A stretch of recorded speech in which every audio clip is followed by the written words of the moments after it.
Harkafuun shama akkam jirtu kabajamtoota taaf jaalatamtoota daawwattoota AMN Plus kun qophii keenya qophii daandii jireenyaa.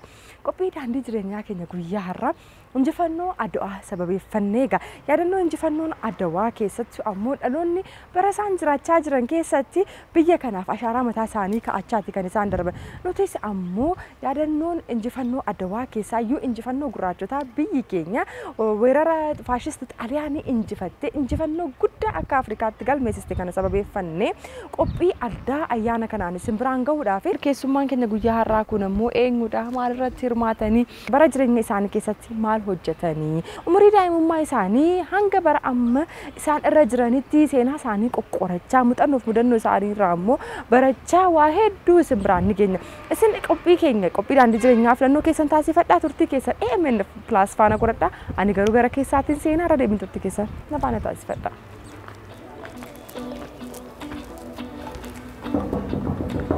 يقبو كولونيل يقبو نكا وكان قال نفته أكم سين نجا كيساني واكم قالنا آمين آمين أكم أيما جرتو سين نجا قالت واك جرا نوراكا هورا نورا هاي كنو كان فكرت مني كينيا مناف شبو تباتو درا ديما مني كيساني موبايل أنا متتورا ما لقى مني كواك أيوتي سينا يدوك كجرو كان بيكسسو إيجا كون اللي يرول بفهمني سنة وأنا توكو جرامتي سينا هاي أكستانا نما واحد دودبنا remembrance is a golden chain that will bind us together till we meet once more again فرنجنا كسجد كنا في يونتي سمو سينا دودب كسيدا نوراكا هاي هورا تولي غا كوماندر غيارا من كيسان كانوتي دفني في وامالي ميتي injifannoo Adwaa yaadannoo Adwaa sababeeffannee egaa namoota seenaa hojjetanii muuxannoon jireenya isaanii maali kan jedhu daandii jireenya keessan soqachuu dhufne. Lieutenant Commander eenyudha otoo jechuurraa eegalle irratti tole. Seenaan koo baay'ee bal'aadha. Ijoollummaadhaan xinnoo ishee kaasuure ani Lieutenant Commander Mirabbaa Atoomsaan jedhama. Kanan dhaladhee guddadhe biyya Wallagga Bahaa har'aa naqamtee iddoo addaa kan ta'e Korommii bakka jedhamudha. Achitti dhaladhee akkuma ijoollee baadiyyaadhaa horii tikseen guddadhe. Bara 1953 kutaa duwwaa yookaan zeeroo jedhamu galeen bara 1963 immoo maatirikii fudhadhe.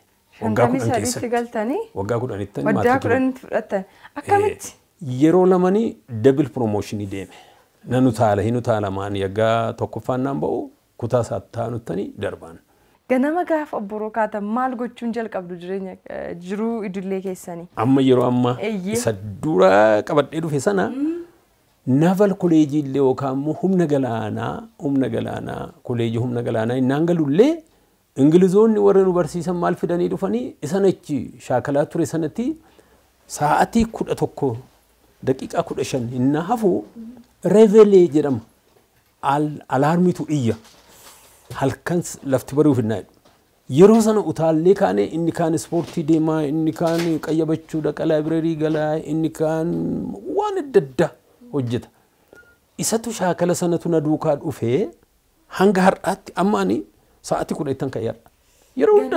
Yeroo hundaa sa'aatii 10 ka'ana. 10tti ka'ee hamma lafti bari'utti hojiin hojjedha. Maal nan hojjedha? Nan barreessaa, nan dubbisaa, bakka amma isa har'aa amma yeroo hundumaa akkasidha. 10tti san ka'e 12tti hojjedha. Amma 12tti hojjedheen ijoollee dammaqsee tanan warri kaanillee akka isaan ka'anii hojjetan jiru ijoolleen koo amma tokko yuunivarsiitii tokkoffaa waggaa tokkoffaa irraa isheen tokko immoo 12ffaa amma baraana fudhatti maatirikii. Isheen tokko immoo yaa turteetti eebbifamtee isheen hojiirra jirti. Amaleeffannaa ta'ee jira jechaadha amma sirrii. Anu ispoortiin hojjedha. Ammayyuu የኢትዮጵያ ክብደት ማንሳትና ሰውነት መገንባት ፌዴሬሽን ፕሬዝዳንቲን ቱሬ አስማ ወከማት አማዩ ነው hojjedha push-up amma dhibbaatti nan deeman. Maaliin barattan? Political science dha. Political science qo'atte. Political science fi alama akka gunyunnete dama yookaan immoo saayinsii siyaasaa fi qunnamtii addunyaa kan jedhudha kanan baradhee Addis Ababa Yuunivarsiitiidhaan fixee. Gidduutti addaan kuttaniiti gara isin humna galaanaatti kan isin deemtan. Maaliif addaan kuttanii gara humna galaanaa deemtan? Amma akkuma beekamu bara 1959 kaasee manneen barnootaa keessatti keessumaa manneen barnootaa olaanotaa keessatti mormiitu ture. Mormiin kun maalidha? Mootummaa yeroo sanaa mormina. Maal mormina? Sistemii isaa sirna isaa mormina. Mootummaa qaama tun ta'in sirnicha mormina ture. Maal jenneetu lafti kan qotee bulaati. Tokkoffaan mareet laadaashuu isaa Amaariffaan jedhamu. Lammaffaan dimokiraatikii mootummaan haa dhaabatu kan jedhuti falmaa turreen. Achii dhufeen yuunivarsiitii Finfinnee gale 64tti. Gaafa yuunivarsiitii Finfinnee galu nuyi ani badaadhuma diteelii ishee keessan beeku yuunivarsiitii wajjinis waliin barree biyya kanaas nama hin beeku qotee bulaadha nuyi walgahii jira jedhaniitu nu waaman. Eessa kun amma danuma iddoo isheen ilaala yuunivarsiitii kaampaasii 6 kiiloo. Gaafa achi dhanneetu barataan tokko marcubaa walirra naqeetu irra dhaabateetu hin odeessu waan odeessu Amaariffaa hin beekon yeroo sana. Jennaan utoo kana jechaa jirru poolisiin dafee qaqqabaa jedhamu yeroo sana Faxinoo Daraash kan jedhamudha. Inni adrii cabsee galee achirra gadi baqanneennaan namuu cucaadheen kufe. Dhufanii na qabatan. Na qabanii kaalsii nani kaawwadhee baasiidhanii baasee liqimseedha kaalsii. Kaalsii moo? Kaalsii liqimseedha. Akkamittiin kaalsii liqimsama? Yoo barbaade na ajjeesin jedhee gaa xiqqii keessan gale. Na fuudheetu maakiin konkolaataan kan warra Jarmaniidha kun jiraati isatti darbate akka meeshaa. Achi nu fuudhanii hoolotaa Murgeetaa Bulitti nu geessan. Achitti nu hidhanii ji'a tokko mataa rifeensa nurraa haadanii achitti nu jilbeenfachiisanii jilbii keenya bakka dhagaas akka ittiin baalcootii kataa'urra nu jilbeenfachiisanii nu riibanii ji'a tokko booddee nu ari'an. As deebinee manni barumsaa laaltoosine gisee yeroo hin beekamneef cufameera jedhame 64 sana. Isin mana hidhaa jirtu gaafa deebitan garuu manni barumsaa cufamaadha. Achi booddee beeksisni ba'ee manni barumsaa hin baname garuu yuunivarsiitiin ani immoo nama dhufee naaf harramuu hin dhabe. Maatiin dhufanii mallatteessanii deebisuu danda'u jedhame ani nama sin beeku hin hafe kanaan biyyuma kana keessaan bada jedhee tanan beeksisni ba'e maayidha. Namoonni yookaan ijoollonni yuunivarsiitii galuu danda'an qabxii galmaa kan galmeessanii jiranii humna galaanaa Itoophiyaa keessatti oofisariidhaan yookaan immoo qondaalummaadhaan leenjifamanii kolleejii isaa galanii qondaalummaadhaan leenjifamanii ba'anii doonii hoogganuudhaaf fedhii kan qabdan galmaa'uu dandeessu jedhee beeksisa baase. Qormaata hundumaa xumureen guyyaa 5 asii kaanii Dahaab Hoteelidhaan amma Piyaasaa iddoo diigame kana Dahaab Hoteelan jedhamu ture achi bullee nu fuudhanii biyya Masawaatti nu geessan. Ammam turtani garuu humna galaanaa keessatti? Walumaa galatti lafas ta'e alas hamma Ihaadeg galutti waggaa 18. Humna galaanaa keessatti? Humna galaanaa keessa. Hojiiwwan isin bara jireenya keessanii hojjettan maal irratti hirmaattaniittu? Eega eebbifamnee biyyan deemee nan ilaalee isa hin bada jedhame egaa jiraanii deebi'een dhufee achiitii deebi'een ramadame. Eessatti na ramadamu doonii irratti. Doonii isatti hin deemaa turre irratti biyya 20 meeqa keessa kanan deeme dooniidhaan nan deeme. Iraaniin nan deeme, Paakistaaniin nan deeme. Ofii ofaa deemtanii? Eega 67 infantarii tireeningii Baatakaalaa kan jedhamu jiraan nafsaadeen militariis beekuu qabna. Markabarra ta'e iyyuu keenya meeshaan keenya barumsi keenya lafarrattis immoo yeroo rakkinaatii fedhamee ji'a 3 immoo achitti baradhe 64tti nan eebbifame. Doonii itti ramadamee doonii sanarratti departimentii yookaan kutaa adda addaatu jiru gaa. Isin departimentii maalirra turtan? Hundumaa waliin geenyeetu maaliif OJT jedhama on job training.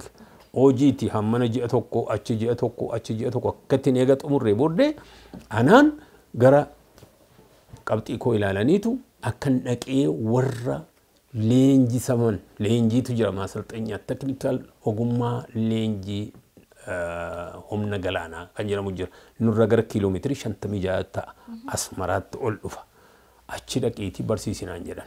Gara barsiisummaatti dhufe? Gara barsiisuttan dhufe lafattan deebi'een achi deebi'ee tanan Hamaaseen Awraajjaa immoo taxariin ta'e اتقافتما حماسين أوراجا بولشاني وحماسيني أسر جرا إسا وجنين حماسيني إسا نمو بولشو تكاني أنا شانيدا أنا وليشان تجرا أوراجان حماسيني وانا مقال قدان شيء أسمران أمجير راكاسي هنگا وطبجيت نانو مثلا توري وطبجيت أكاسي مو فنفني political ትምህርት ቤት ሄደኒ አደና የካቲት ነይርገን ገረመኖ በሩምሳት ትንገል የካቲትን እንፈ የካቲትን ጂሰዲ በረደናም በኡሞ አቹመት መሰዋት ነይርገን መሰዋ ሁምነ ገላና መሰዋ ፊ ካባ ገላና ዲማ ኢትጋፈተማ ሲያሳ humna galaanaa fi kaaba galaana diimaa አማሪፋዳን የምጽዋ ባህር ኃይልና የሰሜን ቀይ ባህር እዝ ፖለቲካ መምሪያ ኃላፊ የደመነችት ሞዴል ኦቶን ከነጎቻ ጅሩ በሩምሳፍ ቢያላንኝ ሞጀነም አመጋ 73 ይረጋንጅር ቶርባተም ይሰዲ ቢያላን ደሜ ታሽከንቲን እንደሜ ኮምሶሞሊዳ ወይም ደግሞ ወጣት ምንድነው ደርገጎት ኮሌጅ ደርገጎታ namoota 30 fuudheen deemeen achirra jira nama suuresa namoota 30 sana fuudheen naan deemu namoota 30 kana fuudhee deemee tanani Uzbekistan Republic magala guddoo Tashkent ittani achittini ji'a barumsa ኮሌጅ ደርገጎታ ወካ ኮምሶሞል ዶጀራ እንተምበርሲሳ በረታ ቱሬን አችረተን ሞ በረቶተ ብየ ድግደም ይጃ ወልት ዱፋን አላይንድ ኔሽንስ ወይም ደሞ ገለልተኛ ሀገሮች ወረጀደመን ዋርሶ ካፓ ናቶ ፓክቲ ከሰ ከን እንጅር አችት ድግደም ይጃ ዱፋን ይጅሩ ላቲን አሜሪካ ዳ ግዱ ገለባሃዳ ከን ዱፋኒ አችተኒ ኢሳኒን ኦገኔ ዴሜተነን አፍሪካ ከሰለ ባየቱ ጅሩ ከነከ ናሚቢያ kanaka Angola kanaka Mozambique isanin bakbu'en hasa gode malin dan hasani gode peace and stability in the Horn of Africa, Indian Ocean and the Red Sea ogantoni adunya yerosana conference kanarra turani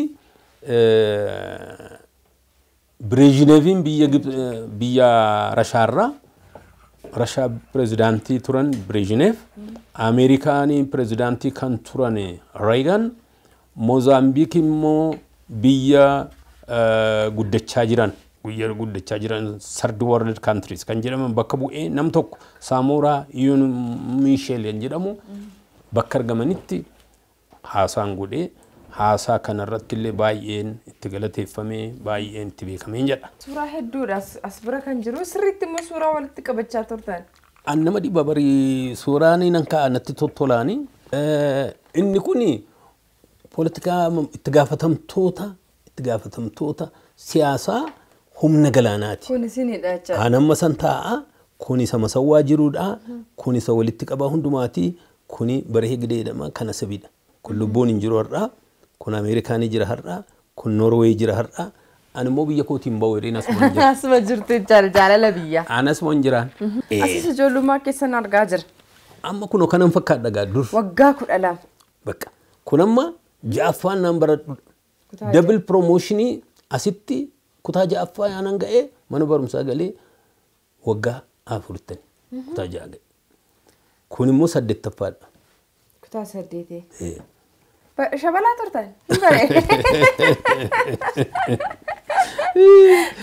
نفتي كوني جلو ما نجرتي جاي أنا أكاسيتين توريني هندر بقى هندمتو سينا وين اسين كيسايو ومتى كانت تجاجلو كيسا تدبرستان كيسا أني برجرين يكوتي كان هجة إيرا ومتى كان في بران هجن سرستوري براني همنا قالنا كان كسوج تشاتوريس أصل ثاني في النتيسي أرجع هجو وانجر عقارات رماتنا جت جالك أبداني كان بيا كوتي في ملكي سيروان سنجتن هن أدتا إيه لمي كم رايو أدتا كان تينكابون أدتا كان تينكابو غرو وان صوبة إف وان صوبة كجيبة إيه إنجلدو هن إنجلدو صوبدو حتو غنتو تسمع إنجلدو يروسدين أو غنتو ما تيسي كتيسي maaliif warra nu wajjiniin deemuun barbaanne gaafa argu nan dhiisa. Guyyaan har'aa guyyaa yaadannoo injifannoo Adwaati. Bal'inaan manaasin fuudhee otoon bakka tokko deemnee Finfinnee keessaa bakka bareedaa tokkotti sin geessee waa'ee seenaa kanaa qorachuu barbaade. Hin danda'ama uffata koon uffadhaa. Amma isin qophooftanii baatanitti anis qophaa'een dhufaanii akaan uree adeemu. Hayyee isin qophaa'aa waluma faana deemu. Anis ittuma isin eega. Tole tole. Hayyee.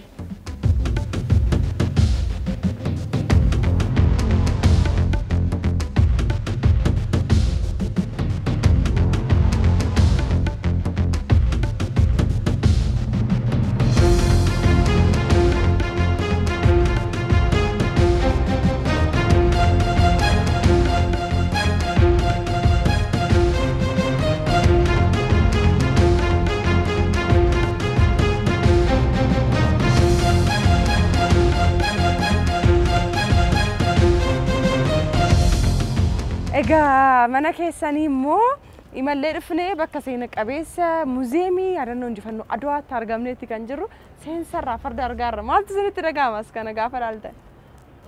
Fardi kun egaa waamicha biyya ittisuudhaaf jedhee mootichi durii Haayile Sillaasee Minilik waamicha bara 1888 uummata Itoophiyaatiif godhe dirmachuu fedhanii diina ofirraa ifachuudhaaf humna qabuun inni rasaasa qawwee qabu qawwee isaatiin inni farda qabu farda isaa fe'atee biyya kee addunyaan kan beeku Waaqayyo kan sii kenne humna keenya ol kan ta'e diinni cabsee nutti galaa jira.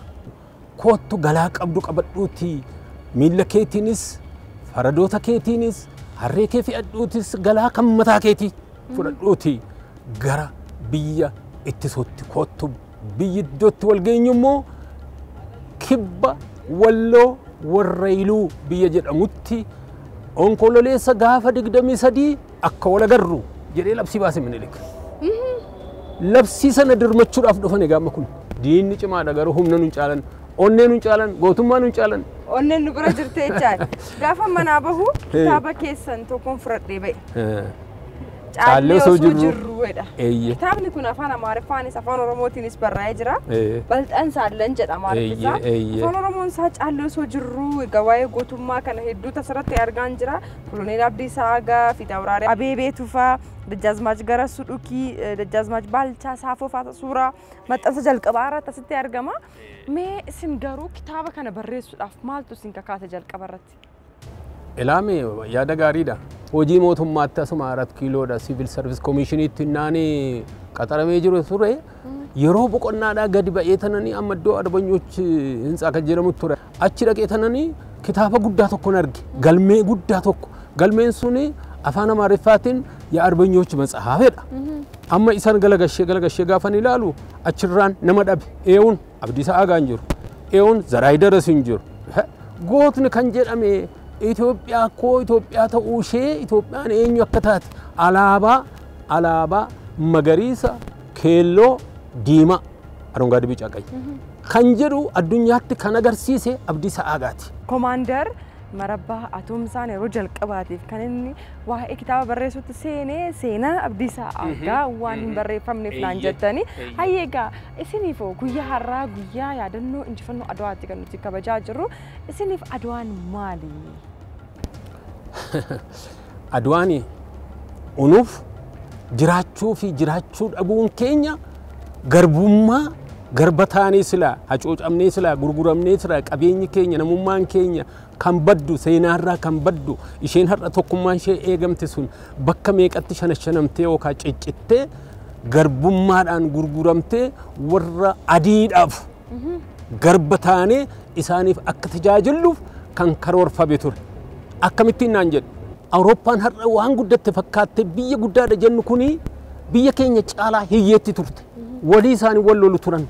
Amma Xaaliyaanii numti isheen nu bituuf dhufte si'a sana Jarmanii jala bulti. Isheen mataan ishee kolonaayizdidha. Garbummaa Jarman jala turteen. Garuu yeroo booddee wal lolaa innaa turanii Industrial Revolution kan jedhamu hin dhufe egaa ogummaan kan dhufu dura manufacturing yookaan harkaan kan hojjetanii booddee sammuudhaan hojjechuutti ka'anii yaadaan hojjechuutti ka'anii tekniikiin hin dhalatee hin uumamee guddachuutti ka'anii waan hedduudha. Chartist movement jedhamu jira, Paris Commune jira, hedduun jira. Awurooppaan egaa wal lolaa turan. Achi ka'aniitu Berliin konferensii kanarratti Bismarck maal jedhaa Afrikaa biyya qabeenya kan qabu biyya Afrikaati. Kana dhagaa jarri sun dursanii waan baraniif dhaqanii Awurooppaatti odeessan. Maaliif asitti wal lollanuu jedhan. Warri dursanii dhufan jiru, warri immoo achi wal lolan jiru. Komaandariif jaalalli biyyaa maali? Adawaan yeroo itti tokkoomnee sagalee dibbee tokkoon kaabaa kibbaa bahaa dhiyaa walitti dhufnee injifannoo guddaa akka Afrikaatti galmeessisnedha. Kanaafiyyuu isiniif jaalalli biyyaa maali? Jaalalli anaa fi kan hundumaan oliiti. Biyya siin jedheera, biyya hedduu deemeeran. Biyya Itoophiyaa kan fakkaatu eessayyuu hin jiru. Anaaf biyya kooti. Dhaamsa haadha kootu immoo jira. Kitaaba koorraa hin argita ta'a. Seenaa koorra jira kanarra hin jiru. Dhaamsa koo haadha koorra maal jette ati koo? Yaa marabbaa jette. Yaa marabbaa. Moggaan jira jettee biyya kee akka hin haalle. Moggaa jechaan bishaan galaana diimaa kanarra hin jira. Moggaa dhagaa saachi biyya lagaa malee biyya keenya miti waan ta'eef. Biyya kee akka haaltee hin banne. Lammaffaan immoo qabeenya namaas ta'e qabeenya mootummaatti harka kee akkas jettee akkatti hin buune.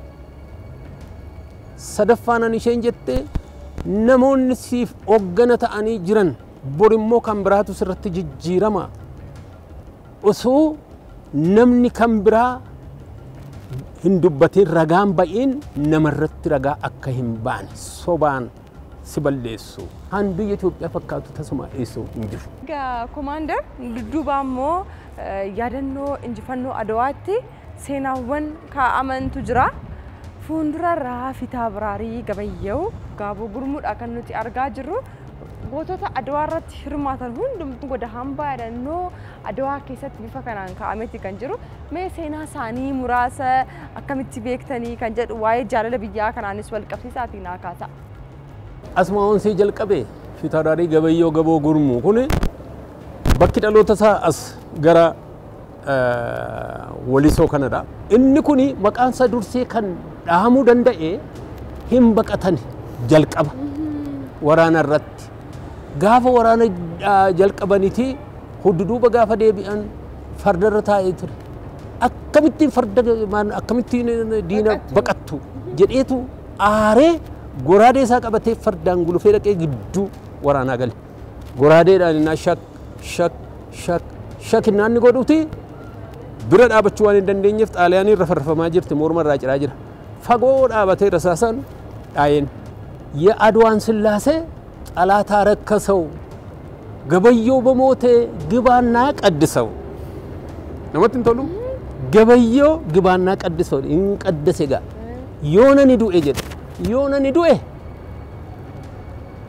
ንጉሰ ኮቲፍ አቃቲ ሂማ በቀዴቱን ተይን ዲነ ኮረፈረፈ ነከዱ አቃቲ ሞቲ ኮት ሂማ Kanaafiyyuu injifannoo inni yeroo jalqabaatii fi wareegama inni biyyaaf taasisee otoo hin sodaatiin sababa kanaaf maqaan isaa fuulduratti ba'a.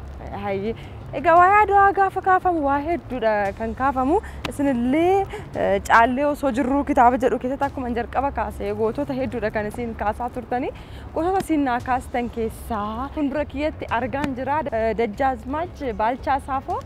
Na fuulduratti kun bifa kanaan siidaan isaanii seensa yaada goda hambaa yaadannoo Adawaa keessa jira. Egaa waa'ee gootummaa Dajjaazmaach Baalchaa Saafooni Komaandar akkamitti ibsu? Baalchaa Saafoo isa gubbaa sana isa lolicha sana siidii isee tanan gadan dhufame. Achiis immoo achumatti namni moolaanichi. Baalchaani Gabra Maharam gaariitu achirraa waraanichaarraati karaa kibbaa immoo karaa kibbaa'ee dabuubii kanaan immoo xaaliyaaniin amma sachi dubbii yaggaa kaastu gadi dhufeetu achumaan humnachi jiru sanaan asiinis immoo gaafa dhufanii Baalchaanii maalidha ogummaan isaa madfanyaa isa jennuudha taankii madfiidhaan takkumaan madfii isaatiin gaafatti ergu taankii shan takkumaan waraanni taankii xaaliyaanii shanan sana gaarii san jedhu isa shanan sana daaraa ta'an. Eessa jira Gabra Maaraam mee kottuutii dhaqiitii abidda qaammadhu edhiini mee jedhe boba'aa bulu konkolaataan hin boba'a humni nama xaaliyaanii achuma jirus achumatti daaraa taati. Kanaafuu abidda qaammadhu kottu edhee waameen. Seenaa Abeebee Tufaa kan isin kitaaba kanarratti keessanii waa'ee Abeebee Tufaa maal jettu seenaa isaa akkamitti qorattani Abeebee Tufaan eenyu ture gootummaa keessatti? Namni kun amma yoonaatti hin dubbatamneef aniyyuu sirba isa sirban ittiin warra Abeebee Tufaa balballi isaanii cufaa isa jedhe duwwaa dhageenya malee namni hin beeku. Ani garuu nan qoradhe akkam ta'e seete ammayyuu wasiilli isaa jira. Abeebee Tufaa Araddoo miti Zawuduu Maammoo Abeebee Tufaa Araddoo Ekka warra Ekkaati heddana. Abeebeen lolichi kun gaafa ka'u Abeebeen hoogganee adeemu jedhamee farda hoogganee akka inni Aduwaatti duulu ta'e. Aduwaatti naatu duulu faradoota Gullallee fi faradoota Salaalee bakka biraatis kan dhufan Walloon illee Raas Mikaa'el illee faradoota 10,000 kan inni fuudhee ba'e lolicha kanaaf.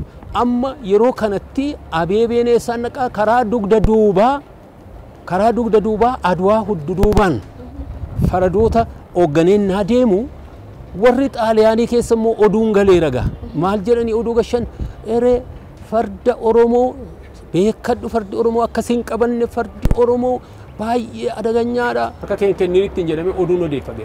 Farda Oromootti harka keenya kennine. Kennin kanaan dhaqee takka kaampii xaaliyaanii hudduduubaan humna kan ta'uuf loltuunis faradoonnis meeshaanis tuulamee kan jiru hudduduubadha. Yaggaa warri fuunduraa dadhabanii humni dhaqee isaan immoo haaraan iddoo bu'u jira. Isa dhaqanii hudduduubaan dhaqee mashaggodee gube. Abeebeen. Akkasittiiniti Aduwaan hudduduubaan Abeebee Tufaa Abeebee Araddoo moo'icha akkasii gonfachiisee warra fuunduraaf illee humna ta'ee xaaliyaaniin sa'aatii muraasa keessatti harka kenne. Duubaaf fuunduraan. Hariiroon fardeenii fi Aduwaan qabu akkamitti ibsitu? Egaan akkuma jedhamu fardiin geessa malee hin loluudha. Fardi ittiin ga'a malee hin lolu. Kanaaf fardarra kan jiru farda booda kan jiru suni gootummaan eewu harka jira jedhani warra waraana kana geggeessuuf deeman Oromoota keessumaa Gabayyoo Gaboo Oromoodha. Fitawraarii Gabayyoo Gaboo Gurmoo. Lammaffaan Makonnin Walda Mikaa'elidha. Innis Oromoodha. Lola Aduwaa irratti waan guddaa kan taphate. Sadaffaan Raas Mikaa'elidha. Muhammad Aliidha. Abbaa Liji Iyyaasuu faradoota 10,000 humna waraanaa 6,000 qabatee kan duule. Gootonni gara 9 Oromoodha. 12 keessaati. Achi listii ilaaluu dandeenya. Jarri kuni har'a miti kan jalqaban Aduwaa irratti miti kan jalqaban gootummaa isaanii. Isaan bara 1578 gara bara 15ffaa jaarraa 15ffaa gara dhumaa irratti illee Turkiin lolanii hinnaa baasuuf jedhanii Turki biyya gadhiisuu didde Dibaaru'aa Eertiraadhaa kaasee Eertiraan sun si'a sana Eertiraan jedhame Eertiraa kan jedhamte bara 1891tti isa dura daqiiqaa tokkittiidhaaf kan ta'u Wucaalee Wul kan jedhamtu Minilikii fi Xaaliyaanii wulii godhanii turan. Sababii wulii sanaa afaan wal darbee inni nuyi jennu inni Itoophiyaan jedhuu fi inni Xaaliyaaniin dhaanyaadhaan jedhamu sun adda addadha. Inni Xaaliyaananyaan suni waan barbaaddu Itoophiyaan biyya Awurooppaatii kan argattu karaa Xaaliyaaniitii jedha. Eertiraan umti kuni bara 1578 Dooktar Tawaldee Tikkuu kan barreessan irraa Xaaliyaanii fi tokkummaa Itoophiyaa kan jedhu irratti kan barreessan irratti maal jedhanii Atsee Minaasii waraana Turkii biyya Reedsii akkababiidhaa naannoo Qayyi Bahara Nagaash jedhama achi buqqaasee baasisuudhaaf jedhee lolannaa dhaqu madfii 8 dhaabdeetu Turkiin loltuu Itoophiyaa tochuusuu dadhabame. Itoophiyaan achi hiiquu dadhabde. Kanaaf Minaas maal jedhee eessa jiru faradoonni Oromoo naa barbaada maaluu jedhe. Faradoota Oromoo jedhe faradoonni Oromoo hudduduubaan dhaqanii madfii 8 sana daaraa godhanii Turkiin biyya sanaati buqqa'uu dandeesse. Hayyeegaa komaander turtii bareedaa oolmaa guyyaa keessanii daandiin jireenya keessanii maali? Adawaa ammoo akkamitti ibsitu kan jedhu yeroo gaarii waliin dabarsinee ulfaadhaa. Galatuma. Ayyee. Egaan daawwattoota keenyaa kan isin daawwachaa turtan qophii daandii jireenyaa karaa AMN Plus qofa isiniif darbu guyyaa har'aa yaadannoo injifannoo Adawaa sababeeffannee qophii addaa isin biraan gahaa ture keessummaa keenya kabajaa egaa Leetineer Komaander Marabbaa Atoomsaa muuxannoo jireenya isaanii akkasumas ammoo waa'ee Adawaa maal nun jedhu seenaa kitaaba isaan barreessan wal qabsiisanii dhaloota kanaaf ergaa bal'aadha kan isaan dhaamanii nutis egaa guyyaa har'aa turtii isaa waliin taasisnee asirratti goolabne torban nuuf qophii daandii jireenya gara biroon hanga walitti deebinutti qopheessituun qophichaa Firaansi Girmaan ture horaa bulaa deebana.